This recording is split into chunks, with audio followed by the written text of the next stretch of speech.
Tonight, we turn to a war that the world seems to have forgotten, the brutal conflict tearing apart Sudan. This Northeast African nation has been trapped in relentless violence since April 2023, when fighting erupted between Sudan's National Army and a powerful paramilitary faction known as the Rapid Support Forces, or RSF. What began as a political and military power struggle has since spiraled into the planet's largest displacement crisis, driving millions from their homes, spreading famine, and fueling deadly outbreaks of disease. The RSF's ambitions have grown beyond the battlefield. Recently, the group declared its own transitional peace government, a rival administration to the one operating from Port Sudan. But the United Nations has outright rejected the move, warning it could splinter the country further, undermine its territorial unity, worsen an already catastrophic humanitarian crisis, and intensify the war.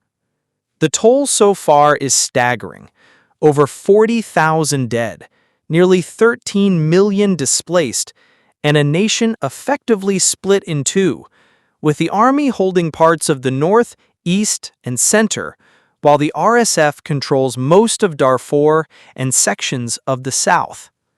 After losing the capital Khartoum earlier this year, the RSF escalated attacks in Darfur, particularly in El Fasher, the army's last stronghold in North Darfur. Reports from the region are harrowing. Civilians executed in the streets, homes raided, and a camp for displaced people attacked, leaving at least 40 dead in just one incident.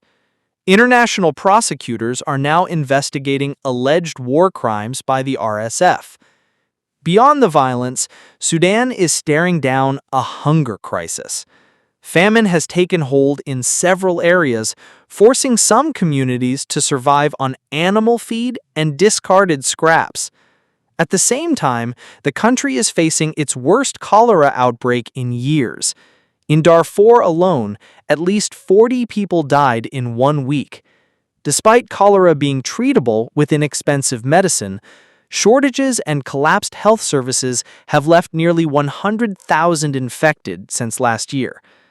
Desperate residents turn to improvised remedies, like squeezing lemon into water. But even clean water is hard to find. As the suffering deepens, the United Nations has again urged both the Army and RSF to negotiate a lasting ceasefire.